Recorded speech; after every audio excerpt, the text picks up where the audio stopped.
So without further ado, I'd like to welcome Vanessa McGann. She is a psychologist who has a private practice in New York City. And she was kind enough to leave those comfy environs to come up here today. We aren't going to have any dramatic weather events for you today, we understand, so it should be easy flying in and flying out. We did talk about that. We joked about bringing her up here in a window when she maybe wouldn't have to stay for 4 days. She is the director of extern training and a counselor at the New School, as well as a faculty member of the child psychotherapy program at the William Allison White Institute. She's a co-chair of the American Association of Suicidality Clinicians Survivor Task Force and a president emerita of the New York City chapter of the American Foundation for Suicide Prevention. And she consults on topics related to suicide and postvention to various schools, colleges, agencies like ours, including the New York State Office of Mental Health and the U.S. Veterans Administration. And she currently serves on the Survivors of Suicide Task Force for the National Action Alliance for Suicide Prevention. So we welcome her to Rochester and looking forward to learning from you.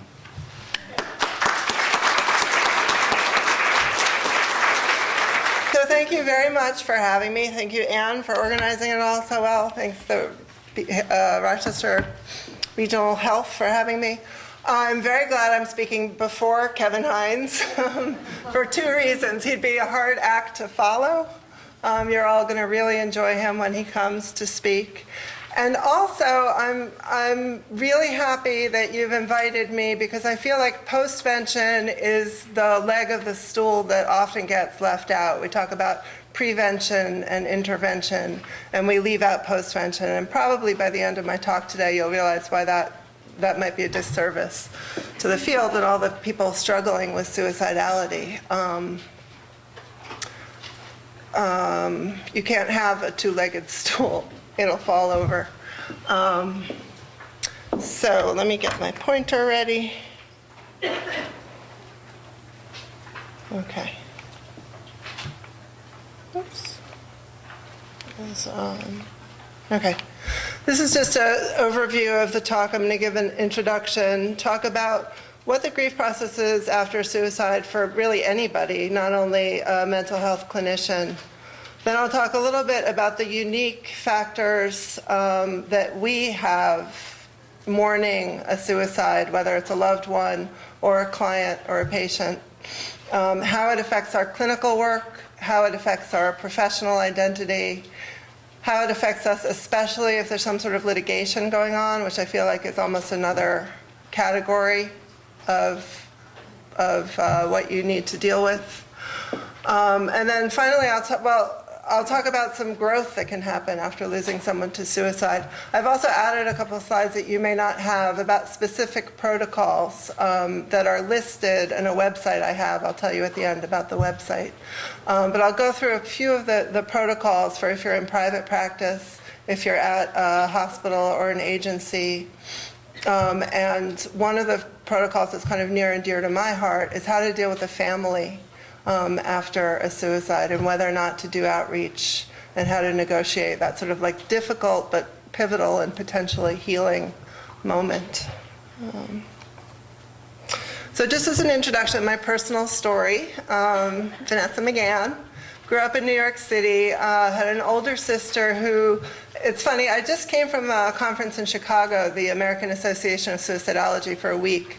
My sister had lived in Chicago. She went to the University of Chicago. She moved from there to Rochester, and she was the editor of After Image for about 5 or 7 years in the late 80s, early 90s.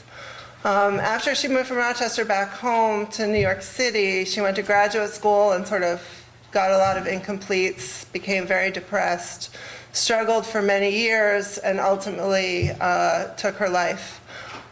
You'll notice I'm a suicidologist. We tend to shy away from the word committed suicide. I'm not the police about this, but just a little tidbit of education. A lot of suicidologists feel that when you're assessing for suicide or talking about suicide, the word committed sort of connotes a sin or a crime. So if you're with someone and you say, are you thinking of committing suicide? They might say, no, I don't want to commit something. Whereas if you say, are you thinking of taking your life? Are you thinking of killing yourself? It might elicit a little bit more information. And just in general, the stigma around suicide, if we could change some of the language, it would be wonderful. The Associated Press told the reporters, I don't know what they have, but they have like a guidebook of style, and said, stop using the word committed. Hasn't happened. I mean, every day I read an article that happened about a year ago, and they're still using the word committed, but just a little aside. So anyway, so my sister took her life 2004, 2005. In some ways, it was not a surprise. She had never attempted before, but she talked about it. But it was a complete and utter shock. It was about a year after I was licensed. And I'd already had a few losses in my family. Both my parents had passed away to an aneurysm and a heart attack. And the grief that I experienced after her was much more acute. And I struggled. I reached out to my friends, my colleagues, my supervisor, my therapist. I struggled and struggled. And what I was feeling from them was, you're too angry. You're identifying with your low-functioning sister. There's something wrong with the way you're grieving. Oh, come on, she was so sick anyway. I did not feel supported by my mental health colleagues. So I ended up on the floor of Barnes & Noble, when we still had bookstores, in front of the self-help section for suicide survivors, And I started to read all of these narratives of people who had lost people to suicide, and I realized these aren't clinicians thinking about this. These are regular people, and a lot of these people writing about it said, we went to therapists and it was not helpful. And I began to look at what was going on with me, not just in terms of the sorrow of losing my sister, but a problem in the mental health community and how we don't deal with the aftermath of a suicide. So it was sort of, I laugh, it's my Scarlett O'Hara moment. I got up from the floor of Barnes & Noble and I say, as God is my witness, I will never let clinicians treat survivors like this again. And even, I thought back to somebody in my own graduate program, excuse me, who had lost patient to suicide and felt like the graduate program hadn't been very supportive of her. All the pieces sort of fell together for me. So that's my personal story. I also think suicide rates are going up. We're not doing a very good job at preventing them, and that's very disturbing. But I do think that there are a couple of new initiatives that I just came from this conference in Chicago that are really great to think about. So there's a lot of, Kevin Hines and I are actually in the same organization. It's called United Survivors. It's survivors of loss and it's survivors of attempt or lived experience. Educating mental health professionals about how to do a better job in terms of understanding suicide. I think it's been too clinically examined at a distance rather than really absorbed. The National Action Alliance, the government just made this goal to reduce suicides, and they had a lot of task forces. One of them was a post-vention task force that I was on. So it talks about how schools need to do a better job, how all these different places, police, when they first find a body and are dealing with a family, everybody needs to sort of do a better job in the aftermath of a suicide. And then there's another task force that was the lived attempt. It's if you can get your hands on it, go on the National Action website. It's a wonderful document on how people with lived experience would like to be treated by the clinical mental health force, and it's really great. So I'll just put that plug in. Ed Schneidman, the founder of Suicidality, said a benign community ought routinely provide postvention. And if you all have had a loss to suicide on your units, in your agency, privately, in your family, you can think about whether or not that's true in our society at this point. I think in general, we don't do a very good job doing postvention. Suicide, losing someone to suicide is an occupational hazard. I noticed the safety fair out there in terms of occupational hazards.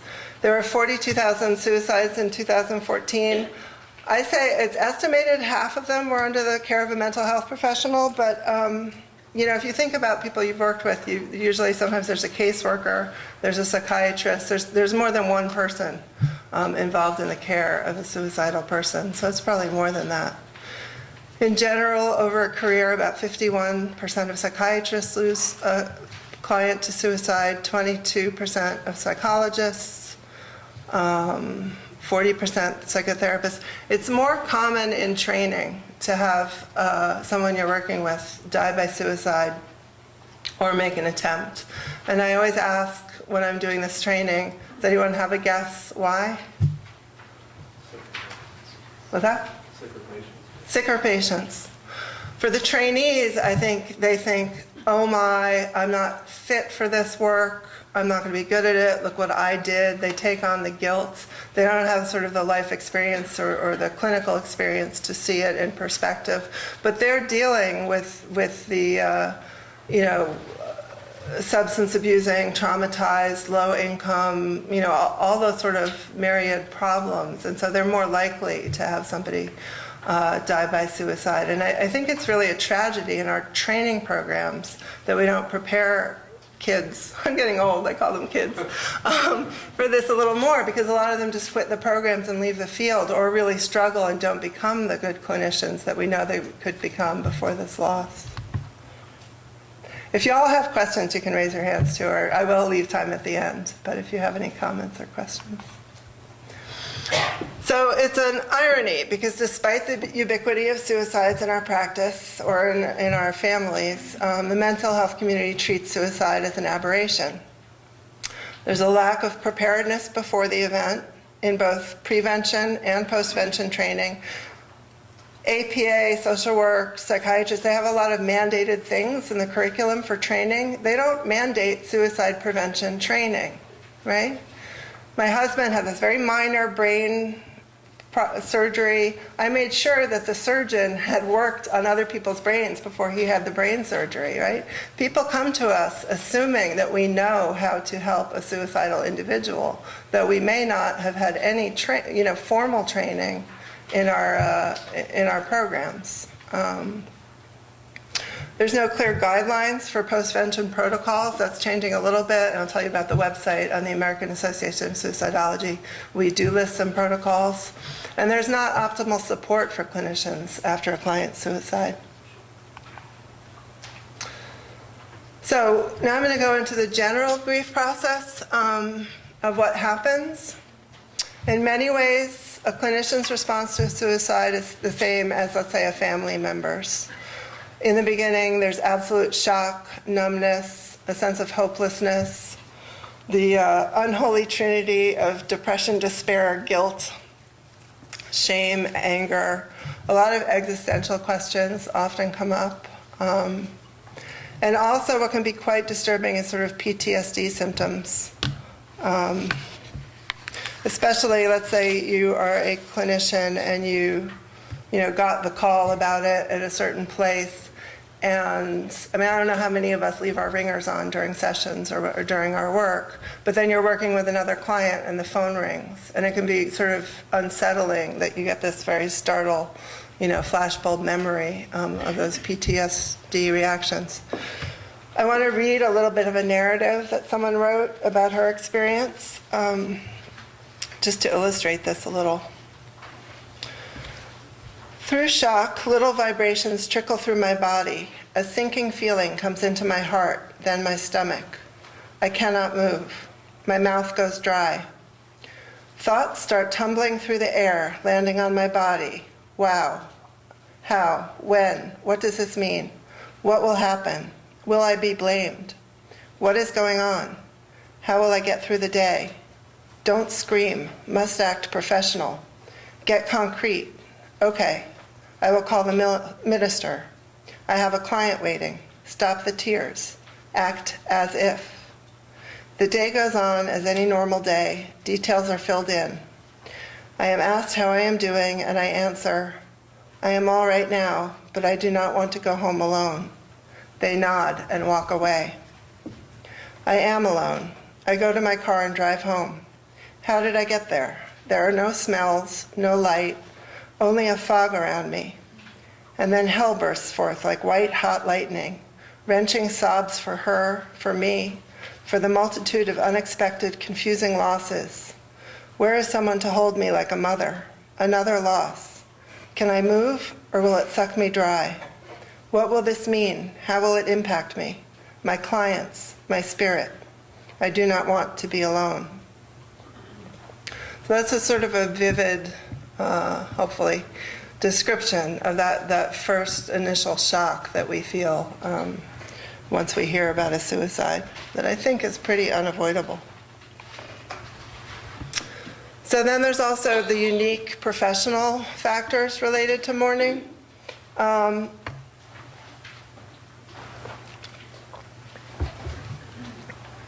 Maybe I should pause. So one of the things I do as part of this task force is I do have a website that lists a lot of different experiences like the one you just read. It has the protocols. It has a bibliography of everything that's been written on this. It also has a listserv where people who are dealing with suicide can sign up and talk about how it impacts their clinical work, their professional identity, and so forth. So I've talked to thousands of clinicians probably at this point, and understood their grief journeys. And there are a lot of different variables that affect how somebody is going to manage how they feel. I was an intern, and I was talking about how I worked at Bronx State, which was an inpatient hospital in the city, with all these long-term chronic schizophrenic people who had been locked up there for years. So I worked with someone for a year, ended with her, and about 6 months later heard that she had been discharged and she had taken her life. This impacted me. I loved her. I spent a whole year with her. We had sort of intensive therapy. I was not the treating clinician when I lost her, so I think that it did not impact me in the same intense way that it might have had I still been working with her. People who are in private practice, I think, have a different type of mourning than people who are at an agency, for better or worse. I think that sometimes at agencies there is a bit of a community. Other people may have known the person, and that can help your grieving process. Sometimes in an agency, you don't feel very safe around your coworkers, and you don't feel like there's much space to process it. So that can sort of go either way. But I think people in private practice who really don't have many spaces to process their grief sort of, can have a harder time. I think the extent of your training around suicide and your experience with suicidal clients, like I was saying, if you've never worked with one before and then you lose someone, I think that can make your grief stronger. If you've worked with somebody for years, I know someone who was in private practice who worked with someone for about 6 or 7 years. She basically felt like in some ways she was a mother. She saw her multiple times a week, raised her, this girl from 18 to 27 or something like that, and then lost her. That was a huge impact compared to someone who you've just seen maybe once for an intake, and then you learn about it. People's theoretical orientations, I think, make a big difference in this. I remember I was in the city for 9/11, and I had a friend on internship at Beth Israel. And so there was a question at first about how many injured people would be coming to the hospitals. And he said it was very interesting because all of the psychiatrists sort of put on their Superman capes and were like, yeah, let's go, let's do this, let's plunge into the trauma. And all of the psychology interns, not to say we're better than psychiatry, but sort of turned white and realized the level of trauma and had a little bit of this is going to be a big deal. Do you know what I mean? I think depending on your theoretical orientation and how you get trained, it can affect how you process the fact of a suicide. I think in some ways, psychiatrists who have seen illness to cancer, illness to other things, they don't necessarily expect a suicide, but they see it as a possible outcome. I think sometimes we get trained that we want to save someone, and that is our job. And if that is our job, then if we didn't save them, we failed them. And that can have a much harder impact on our grief process. Make sense? Yeah. What you say is very true, and I think that being medically psychiatrists have an easier way of conceptualizing this as the fact that these illnesses we treat have a mortality rate, the same as congestive heart failure or any other disorder. So on some level, not that we minimize it, but we conceptually, it's easier to pigeonhole however you want to frame it. Yeah, yeah. And I think in many ways that can be a strength. Sometimes it can be a defense. Sometimes it can be, a healthy coping mechanism. And I think you already said this, but I'm a psychiatrist, obviously, and in our medical school and residency, especially internship, see a lot of death from various things. And so just what you said, I mean, it could be a defense, or there's at least some familiarity with that territory that many people may not have had those other experiences. Some of those losses were just as hard for me as some of the psychiatry suicides. Mm-hmm. Yeah. Clinicians, I was sort of talking about the clinicians' assumptions about life and death, expectations for therapy, the relationship, how close you felt, how not close you felt. I've had a couple of people who've had their clients leave the door and say, I would be so happy if I never had to sit with them again. And then their client dies by suicide, and then they feel a terrible guilt. They may feel a relief as well. Honestly, with my sister, she was in terrible, terrible, terrible pain. And I saw that for her, on some level, even though I didn't want to deal with losing her, for her it was a relief. And I had been worried about her, on an almost 24-hour a day period for years, and I didn't have to worry about her anymore. So on that level, it's a relief. That can either be comforting or it can be unsettling, when you have those sort of feelings about a loved one or a client. I always like to bring up the relief because I think people really struggle with that as one of the emotions. And then there's your personal issues. There's whether or not you've had other losses in the past. There's any kind of trauma that you have that the suicide may bring up in you. There had been one study by undergrad that thought that women tend to have a harder time as clinicians with suicide loss. Potential legal issues, as I said before, it kind of knocks it out of the park in terms of how difficult it is, because your ability to process it with other people really gets curtailed. Your lawyer says, don't talk about this with anyone, don't talk about it with your supervisor, with your colleagues, don't mention it, you can't talk about it. And it goes on for years sometimes in terms of the litigation. You don't have much power over when certain things are going to happen. And you have the anger of the family at you. I'll talk about that a little bit more later. Countertransferential issues I already spoke about, I think, in terms of loving the client, hating them, being sick of them. So it impacts us both personally and professionally. There's questions about our competence, our responsibility, our trust is challenged. One of the things I think, talking to clinicians, it's really hard. If you had no idea, if you looked at 10 of your clients and could predict which one of them might take their lives, and this was like the 10th one, the least likely person, you don't necessarily feel like you know what's going on in the weeks and months to come with the rest of your clients. Are they really telling me the truth? Do I really get a good sense of what's going on in this room? What are they keeping from me? If they say they gave a gift to someone, is that a warning sign? Or was it their birthday? I had a psychiatrist who talked about this sort of like hypervigilance he had. He had a child jump off a roof, so then he felt like he needed to ask every other adolescent he saw, like, what floor is your building? Do you have roof access? And all that kind of stuff, because he just didn't, have that trust. There's been a lot of research to say it's the most profoundly disturbing event of our professional career. Again, there's not much data on how many of us leave the field. And 1/3 experience severe distress for more than a year. But it's not often talked about. This is just another quote I like, not in your slides. The deceased hang their psychological skeleton in the survivor's emotional closet.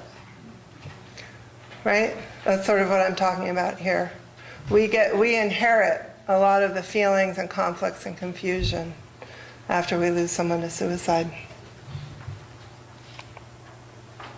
So optimally, what can happen after a suicide loss is that there are training protocols that people have had already.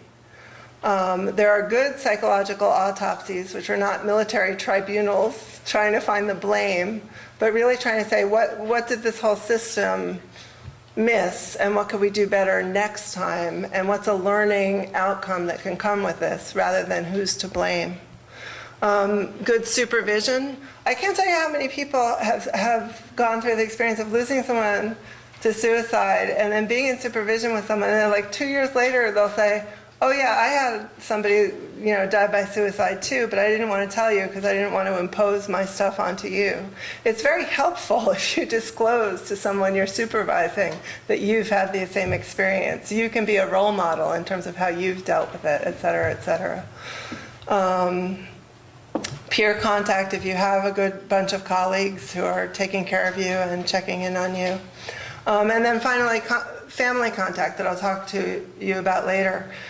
There's a lot of risk management issues about this. A lot of people check with their insurance carrier around the country and they say no, don't have any contact with the surviving family. They might sue you. Every lawyer I've talked to at APA and others says that's baloney. I'm up in Rochester, so I don't know if I can swear. That good risk management is... You prefer swearing? All right. Take off my shirt. That good risk management is compassionate outreach to a family. If you don't want to be sued, you meet with them and you say, I cared about this person too. What a terrible loss for you. I don't know what you're going through, but I am so sorry, and let's see what we can do for you to get you help, right? Mostly, the family feels like the clinician is just sort of stonewalling them, terrified of them, as if there is something to blame, right? So I wish I could get all of these malpractice insurance carriers like in my office so I could explain this to them and change the tide. But anyway, I'm pro-family contacting, if you haven't picked that up. Unfortunately, a lot of those great things aren't usually in place, so there are assumptions of mismanagement. There's either implicit or explicit expressions of concern about the clinician's competence. Institutional reviews are insensitive or unsupportive, and what results is sort of isolation and interpersonal discomfort from colleagues. Any comments, questions, reactions so far? I just want to take a couple minutes about stigma, because I think it's important, and it's important with all three of these talks we're going to have with Kevin Hines and with OMH. There's stigma about mental health in general. There's also stigma around people who have lost someone to suicide. I think often mothers feel this if their child dies by suicide. They feel like the whole community is sort of saying, like, what did she do? Also, in terms of mental health professionals, I think we like to be the strong, together, smart ones, and we're treating these people who have difficulties. So if we start to suffer in any way, it's very uncomfortable for our colleagues, right? They don't like to see the vulnerability.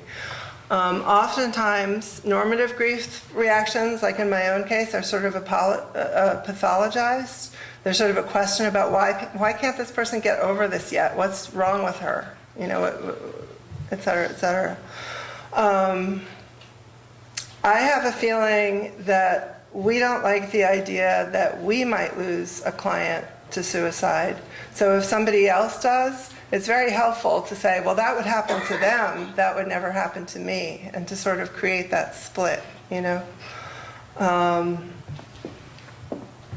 And oftentimes there's a lot of minimization of the grief. It's sort of like, oh, well, they're only a patient. My sister's therapist had an interesting experience. He said to me that a lot of people said to him, you'd kept her alive for so long. You should be grateful for that. And I guess maybe that would help some people, and that's fine. It kind of pissed him off. He didn't find that a very helpful expression of condolence. Part of me is like, whatever works for people, but ask, be sensitive. I want to talk a little bit about effects on clinical work, because that's a huge part of what happens after a client dies by suicide.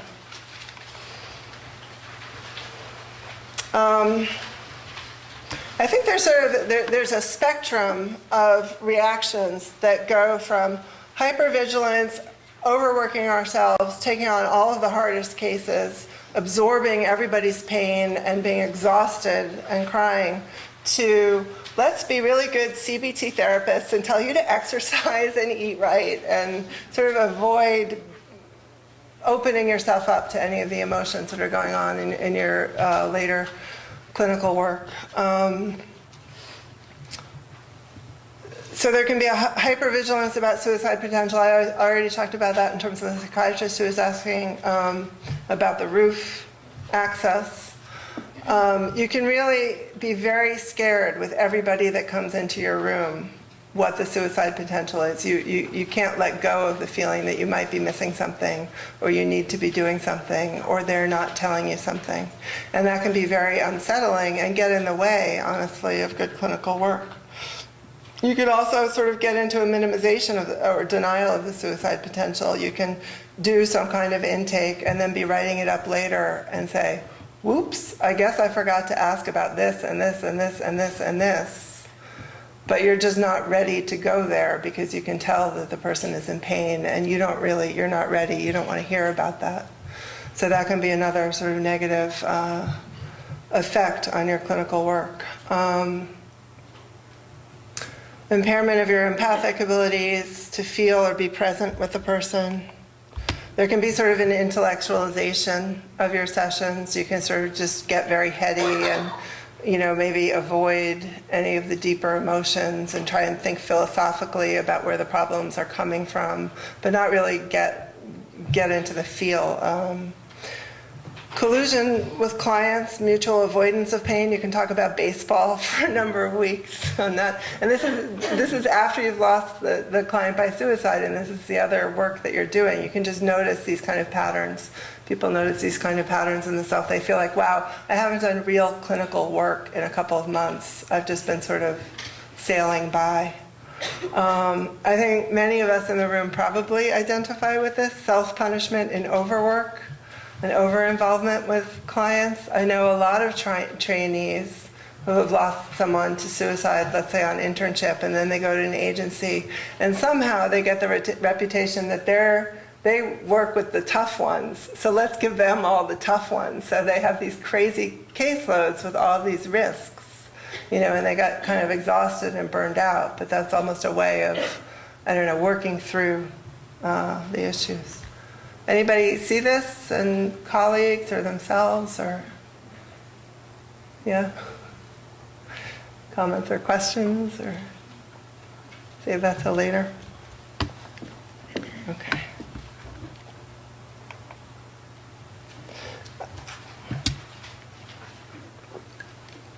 So this is what happens. Oh, by the way, there's a book, you can write this down. The Practical Art of Suicide Assessment. It is the most practical book you will ever read. And Skip Simpson, who's a lawyer for the American Association of Suicidality, says if you want to put a firewall around your clinical practice that you'll never get sued, read this book. It tells you, these are the 3 things to me that you could do to not get sued. Take a course in suicide prevention, a good course, right? If you read that book, you'll take good notes. Take good notes.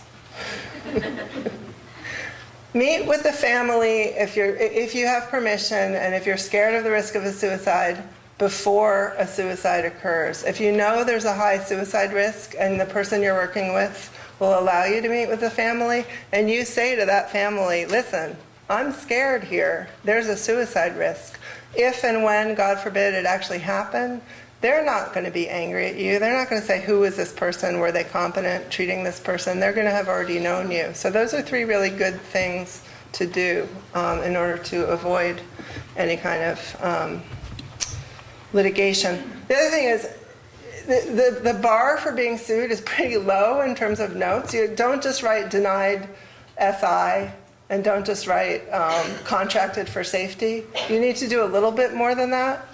But if you can show that you had suicide on your radar and that you were thinking and you assessed what to do, that's good enough. As a matter of fact, that's really all we have to do. I mean, so a psychiatrist commented that psychiatrists are used to death by suicide, or I give this talk, and people say, well, so does it decrease your ability to do good clinical work if you know that a suicide is possible? It's like, well, what can I do, or something.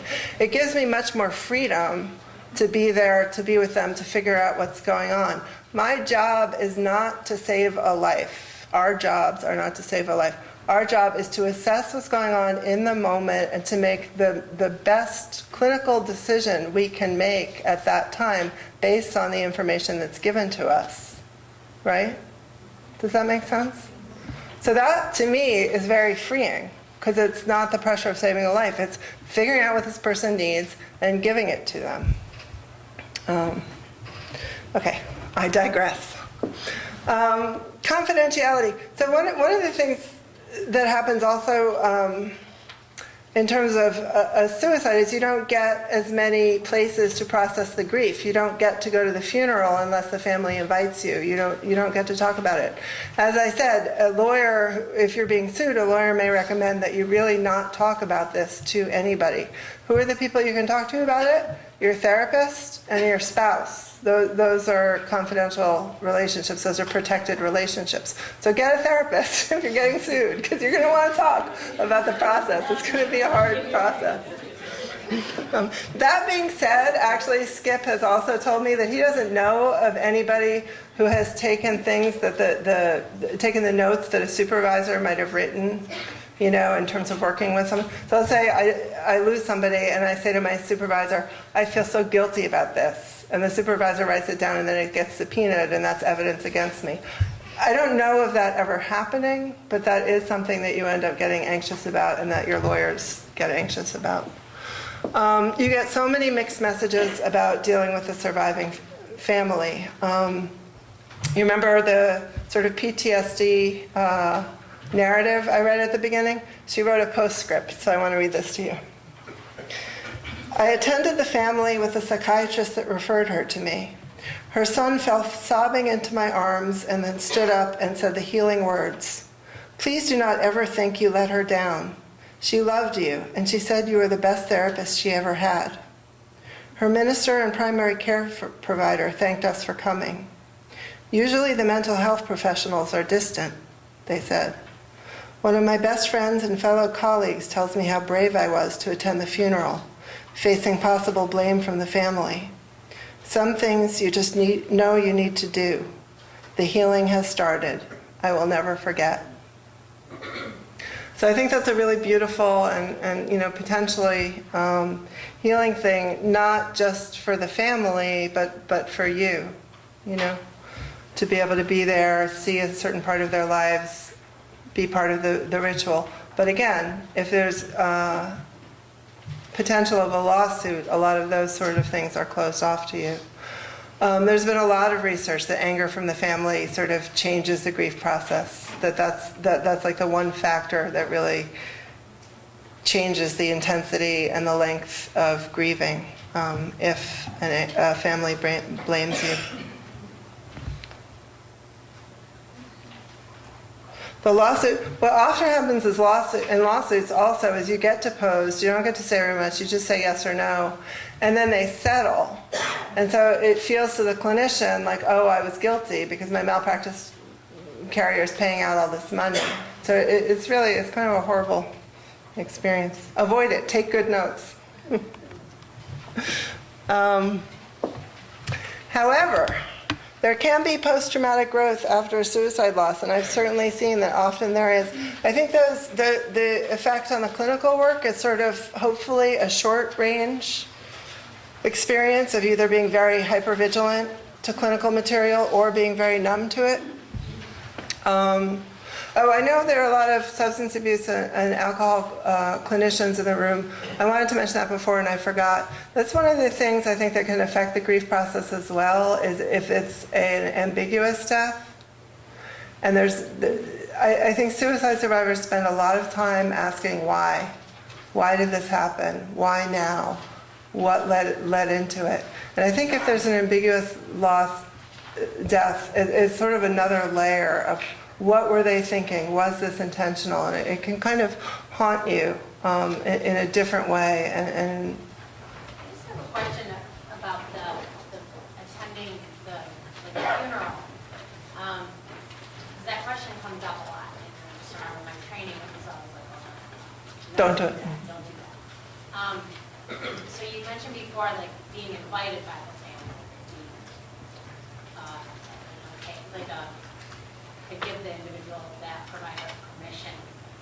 I mean, what else around? Because I know that there are clinicians that will want to do that, and they're asking for advice around should they or shouldn't they. Right. What else would you? So the question is whether what the issues are around attending a funeral, and whether or not you're invited, and whether you want to go, whether to ask, and things like that. I think I'm going to hold the answer to that because I'm going to go through a little bit of a protocol for dealing with the family. But it's a great question, and I know a lot of people have it. Okay, so. Traumatic experiences may present opportunities for profound personal, and in this case, professional transformation. Post-traumatic growth fostered by willingness to discuss distress and openness to change is the idea of what it is. Despite the initial distress, most clinicians report long-term benefits. Clinically, I know so much more about assessing suicide now than I did 12 years ago, before I lost my sister.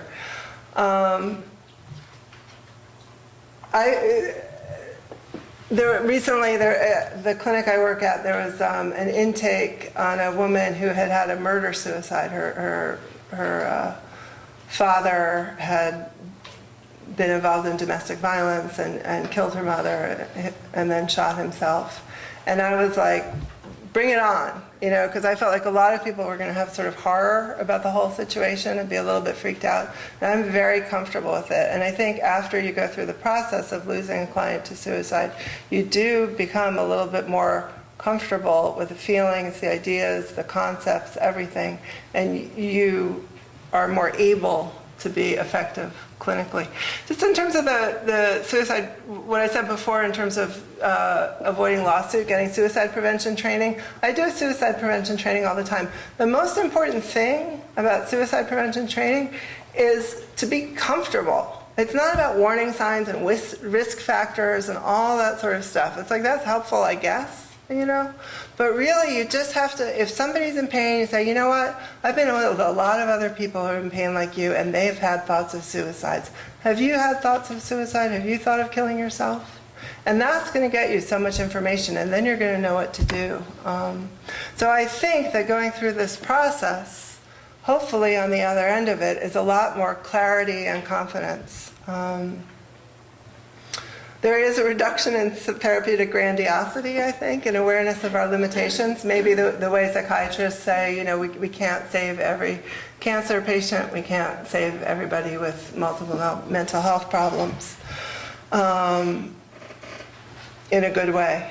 And then personally, I think that there's a lot of potential growth. I know that for myself, I think I would have been a more anxious, neurotic person today had my sister not died. I wish she was still alive, but I think that I didn't sweat the small stuff anymore. I wasn't so worried about the competition. I wasn't so worried about all kinds of things. And I really embraced the things that made me feel good and not worry so much about the things that were getting in my way. A gratitude towards parts of life previously taken for granted, and maybe a desire to give back and support others who've gone through this. The task force has tons of people who kind of give talks like this and try and help in whatever way they can. They train about this in their local agencies, etc. Y'all seen some post-traumatic growth in this room? Hopefully, probably. Any questions? All right, so I'm just going to summarize this and then I'm going to go on to some of the protocols. Complicated, potentially traumatic grief process. Many complications come from the contextual factors. The fact that there are no protocols to follow, so there's a lot of chaos around it. The fact that you don't know if you're going to get sued and you don't know who to call. The fact that your colleagues aren't inviting you to coffee anymore because they don't really want to be with you if you're crying because that freaks them out. Education and training about the likelihood of a patient's suicide can help. Postvention guidelines can help, and having access to resources after a suicide loss can help. So again, we have this website. It's the last slide gives the information how to get it, cliniciansurvivor.org. You can also follow links from the American Association of Suicidology. But there's a tab for protocols. One of them is from Paul Quinnett. If you don't know him, Google him. He's a fabulous guy. He created QPR, question, persuade, refer. And he has protocols for steps to take after other patients, for other patients on a unit, if a patient dies on a unit, and steps to take for other staff at an agency. Jeff Sung is a young hotshot psychiatrist from the state of Washington, and he just got listed on the best practices register, steps to take in private practice and an agency after postvention protocols. And my co-chair, Nina Guten, and I, along with Jack Jordan, have protocols on family contact. I'll just go a little bit through them. This is sort of a summary. It's longer, but I got the highlights. Paul Quinnett, have you all been, like, take a raise of hands. How many of you have been on an agency or a school or a clinic when there's a suicide? Okay. Like, I would say 94% of the room. I'm great with math. That was the first time I was great with math in my life. 94%. There's a lot of chaos in the early moments, right? Sometimes I think it's a little bit like a middle school in a way. People get excited by like who said what, who knows what, how did this person react to what, what's the attending doing, what did the nurse do, all this kind of stuff. Avoid rumors, put one person in charge. There's a lot of stuff to do, and if one person can send out the one message, it makes everything much easier.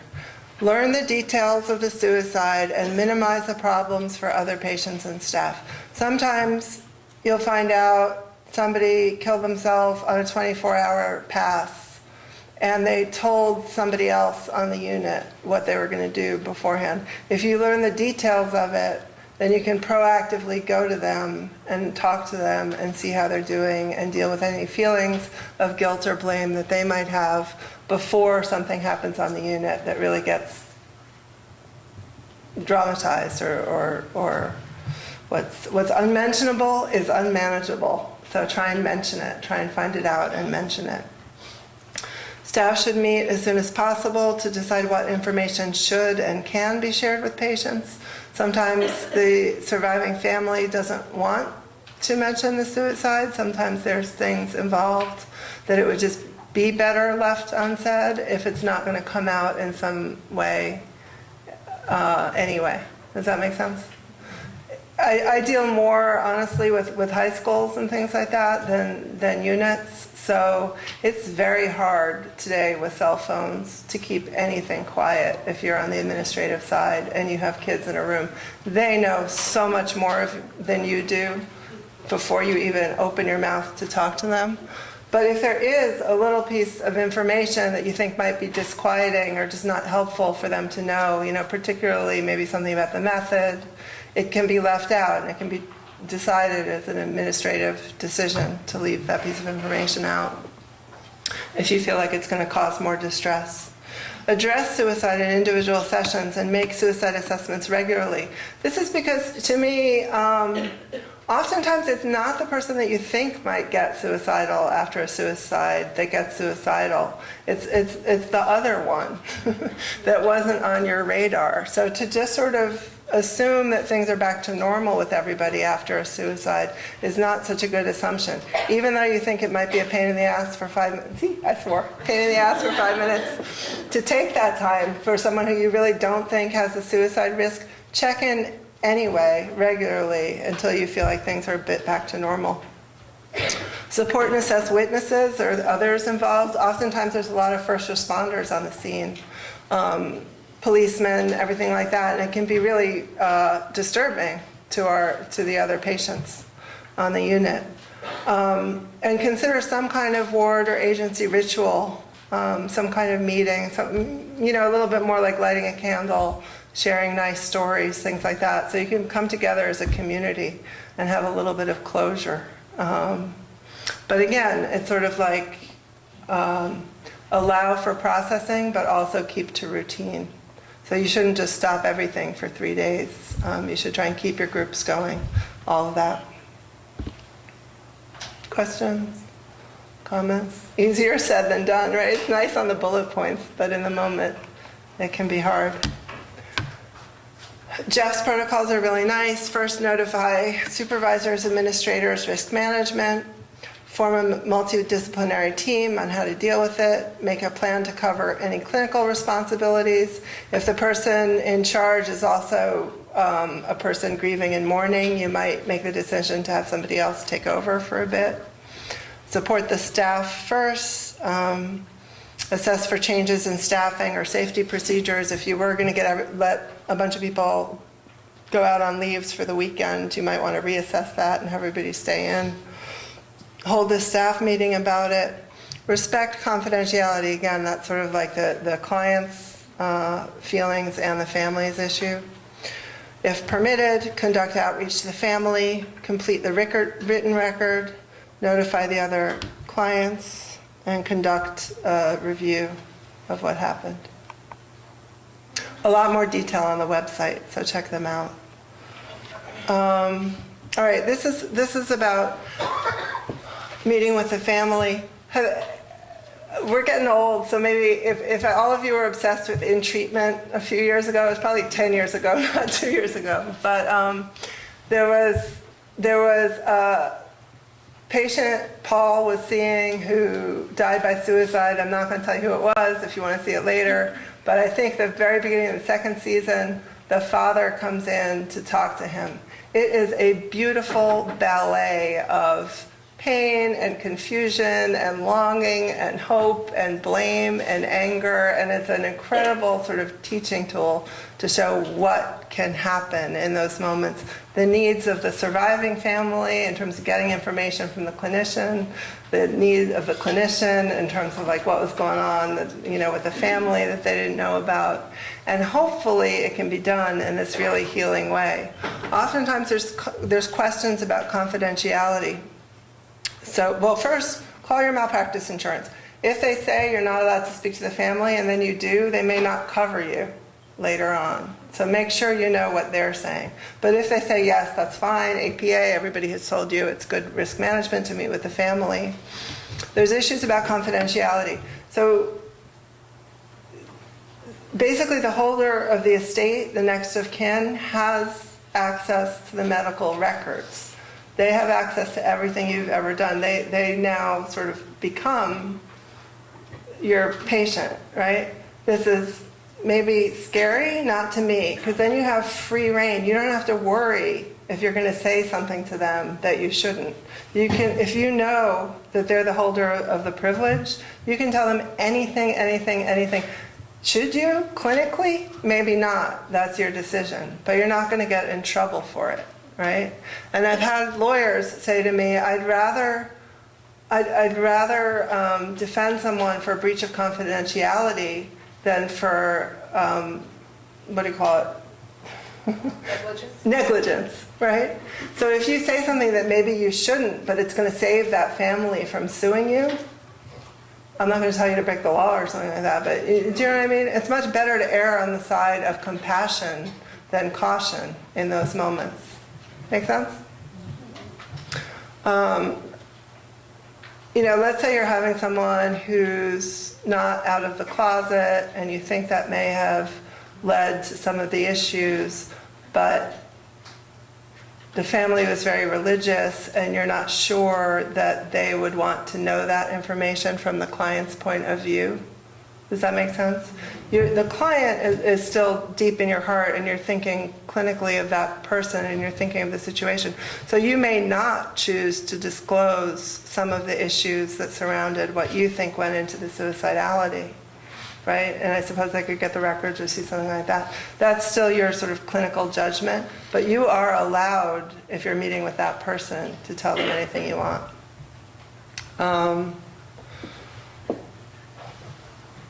All right, I've already talked about how it reduces reliability. The presence of funerals and memorials. I think this is where culture, back to the question before about how to negotiate the funeral. I think your knowledge of the culture of the family and whatever ethnic, religious really can play a part, because I think that there are certain cultures that don't so much want outsiders and are very structured and may not be very comfortable. And there are certain cultures that throw their arms open and the more the merrier to share in the grief and need that and want that. And I think you can assess that. It is much easier if you're speaking to them about the suicide. You can say, is there going to be a memorial? You don't have to say, can I come? And then in their saying, yes, there's going to be a funeral, they may say, would you like to come, right? If they don't say, would you like to come, you could say, in some ways, I think it might be healing for me and for you to have my presence there, but if that's offensive, I in no way want to hurt you. And they can say, no, I don't think that's appropriate, I don't want you there. Do you know what I mean? There's ways of sort of moving into it if you're not sure. I think it also depends also on the size of communities where suicide is. I don't know, Rochester, it seems like you're all from different places, like the city or the suburbs, so it might depend on the actual community. But also the sort of ethnic or religious background of the family. Collecting fees too, I mean, it sounds like an odd issue. Some cultures, I think, actually feel a little bit happy to follow through with their obligations, and if there's some kind of open bill to pay you. To me, it's like I would feel scared of asking a family to pay an open bill or an open invoice. Some lawyers, I have heard, though I haven't met them, say you should collect fees, because if you don't, that's somehow admitting some kind of negligence or a problem. I don't know if I agree with that. I won't swear, but I don't agree with that. Then there's a question of ongoing care. Sometimes you may have met with the family beforehand and they do know and trust you, and you feel in the beginning hours and moments like it would be very helpful to help them because you really cared about your client, and why not take them in? And maybe you're from a rural community and there aren't that many people to see families grieving, and so you take them in. Or maybe they ask you, they say, you worked with my daughter, it would really help me if I got to know you, and I'm grieving, and can you help me? There's a lot of anecdotal evidence that this is nice and this is helpful. I'm a little bit worried about it and skeptical about it, because I think what happens is in the first days or months or what have you, we may have all best intentions, and then we may be in a place where we've sort of grieved the person and we don't necessarily want to hear and feel the grief of the family anymore, but then we're in the situation where we're still treating them and we can't stop, right? And then I don't think anybody writes about it in book about how terrible it is because they feel guilty. We only hear the things about how nice it is. So I would caution it. And also legally, it's sort of a dual interest, dual role, because you were the client's therapist, and to enter into a relationship with someone in their family makes it more complicated. So I've sort of been told to avoid that. Any comments or questions about the family stuff? Okay. Oops. I held it upside down. It went backwards. Okay, so basically what happened after I got up in my Scarlett O'Hara moment, it was so interesting. I went to my office and I saw this little piece of paper. This woman, Nina Guten, gave a panel at Division 39, the analytic section of APA, on a client losing someone to suicide. I called her up, it was before internet or something. I talked to her for 2 hours and she said, well, there's this conference by the American Association of Suicidality in Colorado. I said, where's that? Because I'm from New York City and I didn't learn geography very well, you know. I know California. I never knew how big New York State was until I came to Rochester to visit my sister. I was like, this is far, you know. New York State is a big state. This is taking hours to drive here. So I flew out to Colorado for the first time, mid United States, and I met her, and we took on the task of doing this task force. If you go to the website, there's a mission statement about what we're trying to do is just educate people like you. I have a joke. What's the difference between ignorance and apathy? I don't know, and I don't care. I don't know and I don't care. I have a friend who's a clinician survivor who posts a funny joke on Facebook every day, and he posted that 2 days ago.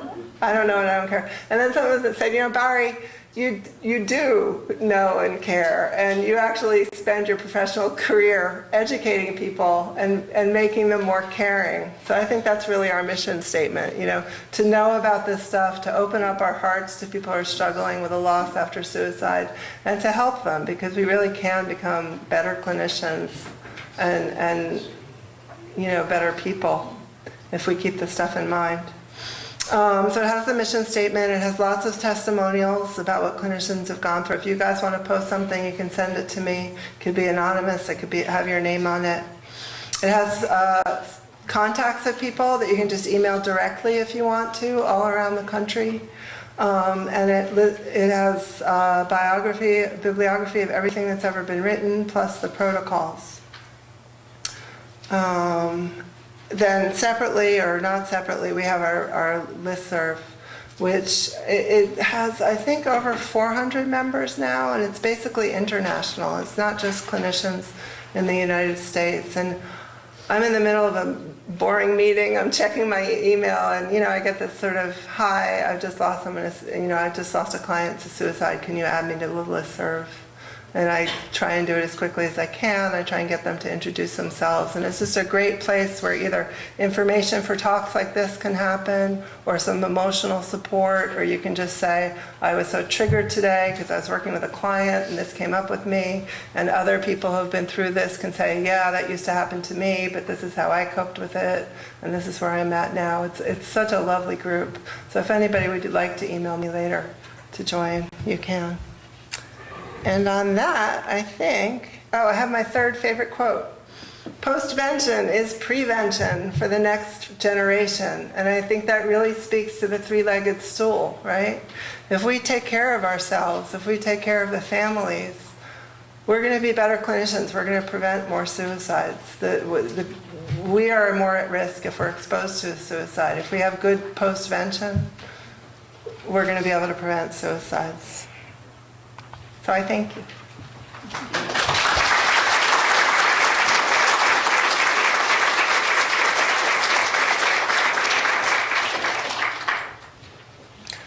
I guess we have some minutes for questions, comments. I think there's a mic for you. You can scream. But I want the people who are virtually here to be able to hear the questions. Just some thoughts, working chemical dependency, and I think in the back of our mind, we're always thinking the suicide thing. Like you had started to talk about, we wonder when we have loss due to overdose if it was actually a suicide. Mm-hmm. And what would you recommend for therapeutic care? I mean, kind of outline some of that stuff. When we really don't know, do you have any ideas to help the therapeutic staff get through that process? Right. I mean, I think it's similar to my stance if I'm working with someone who's lost someone to suicide and they're asking why. And some people say, well, oh, we'll never know the answers. Like, move on, you know? I'm like, you have to ask why until you don't have to ask why anymore. You know, there's a little quote by the chaplain thing I noticed. You know, the bird doesn't sing because it knows the answer. It sings because it has a song. So I think, that's a nice one, right? So I think with the ambiguous death, if you can allow yourself to just grapple with it and think about it and talk to other people who knew that person and maybe talk to the family about what was going on right before that. I don't know if you're ever going to know the answer, you know. But I think it's helpful to just allow yourself to sort of dwell. Somebody once showed me this interesting graph. I don't know if it's a graph, but you know, that 4-segmented thing of suicides, which are intentional and unintentional and lethal and non-lethal. You know, you think of the borderline who sort of makes gestures and doesn't die, but then maybe they thought it was a gesture, but they did die, you know, all those sorts of things. And I think, especially with substance abuse, it's hard. Does that help? Okay. You talked about how the family's anger response contributes to the grief process of the clinician. Either in your experience or in your knowledge of research, what factors contribute to the family's anger response, other than the clinician possibly reaching out to them? So the question was, what factors contribute to the family's anger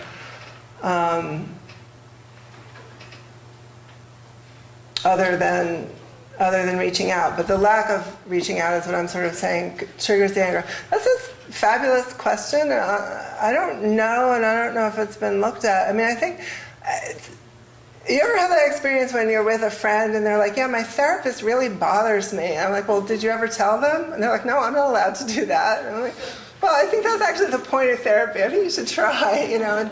And it's like the families don't think they're allowed to know anything because of confidentiality and stuff like that. So I hear all kinds of funny, you know, I'm like on both sides. I didn't talk about that with professional identity. You're sort of split, you know, because you're grieving, but you're a professional. So who am I? And a lot of times at the professional conferences, there'll be these big badges with the PhD or the MA or whatever, and then these little hearts for the survivors. And it's like, well, which one do I do? And you have to pick one, you know, you have to pick one program or something.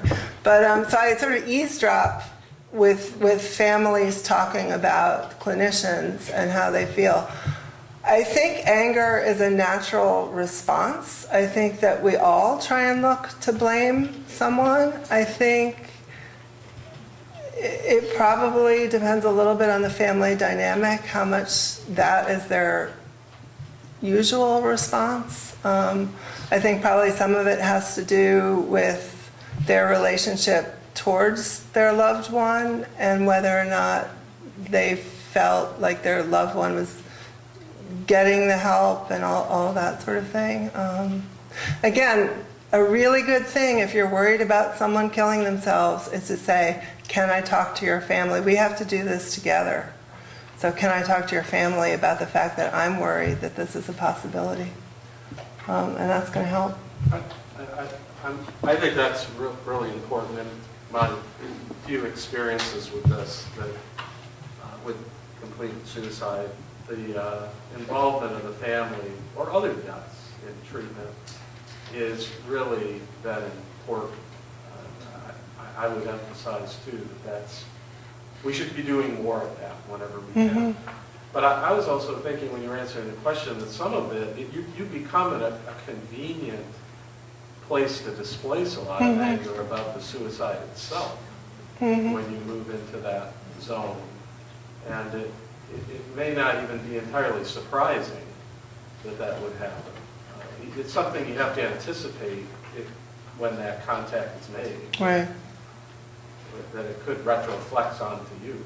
Yeah, I think the question is just the extent of, like, I think it's natural probably in the first few months that almost all families are angry at the treating physician, clinicians.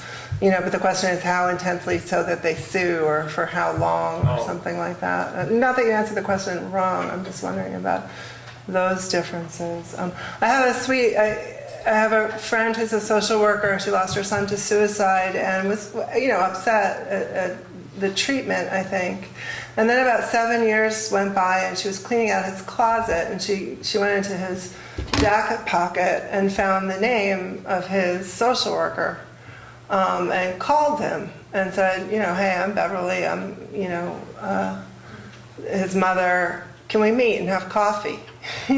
So the social worker met with her, and it was very healing. And it was, she was at a point, I think, when she was less angry, so maybe that helped or something.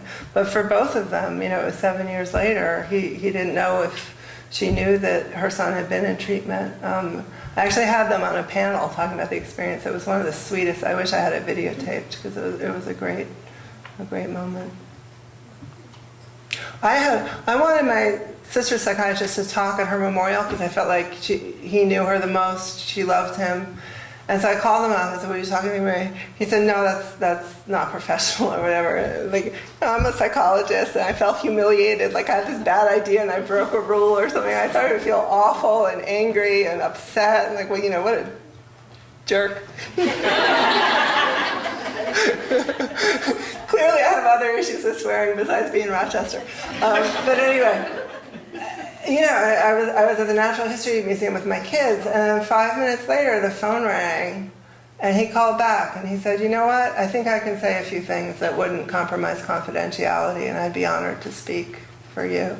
And it was like, oh, he was my best friend for life, you know what I mean? I haven't talked to him since, but it was really this in my mind, and it was this moment that helped me tremendously.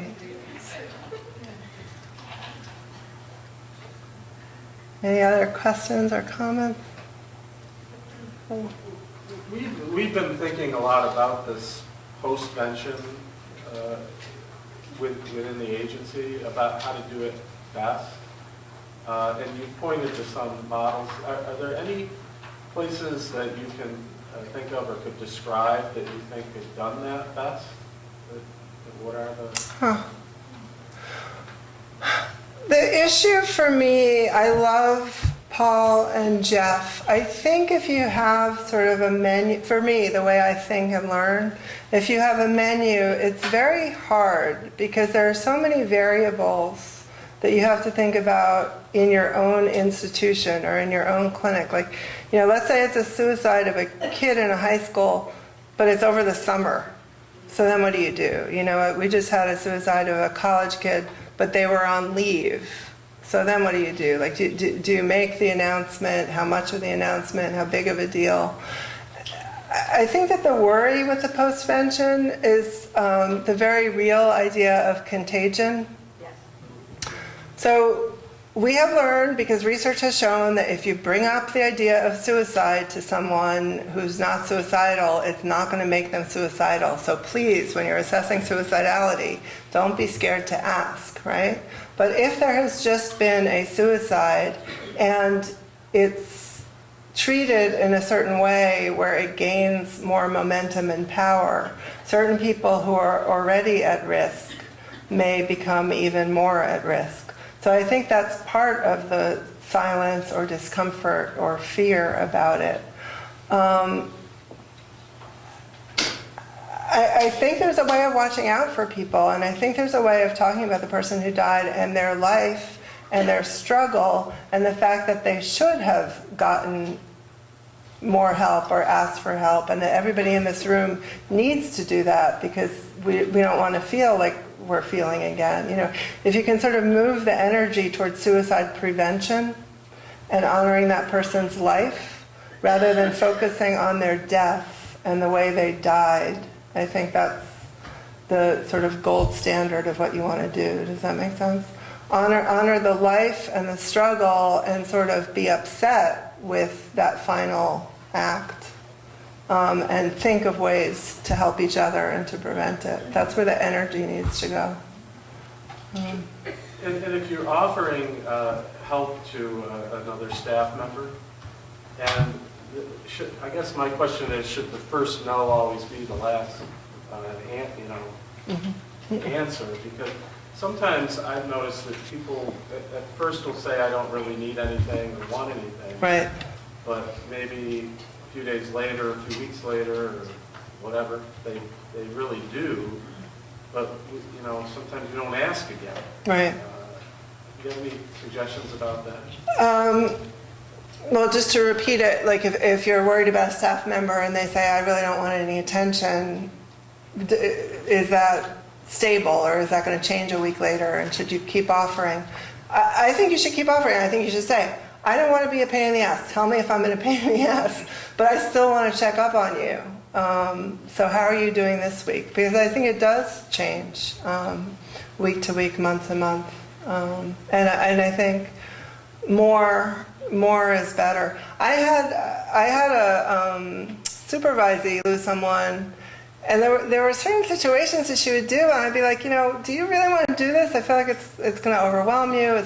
She's like, no, it's part of my training. I want to do this, and I was like, okay. It was hard for me to stand in her way, but I did keep offering the idea that if she wanted to pull back a little bit with her clinical responsibilities, it was totally fine with me. But that I trusted her decision about what she needed. But I didn't stop after the first time. There were like 3 or 4 times during the year. There'd be a crisis that come in, and it's like, we're all busy, and it's like, well, who can see this person? So she's like, I will. And I'm like, come on, do you really want to do that? Like, give yourself a break. But that's what she needed at the time, and I allowed her that. Well, thank you, and thank you for listening. And I really hope it helps both educationally for what you do and just compassionately for how you're feeling. Take care of yourselves. Thank you.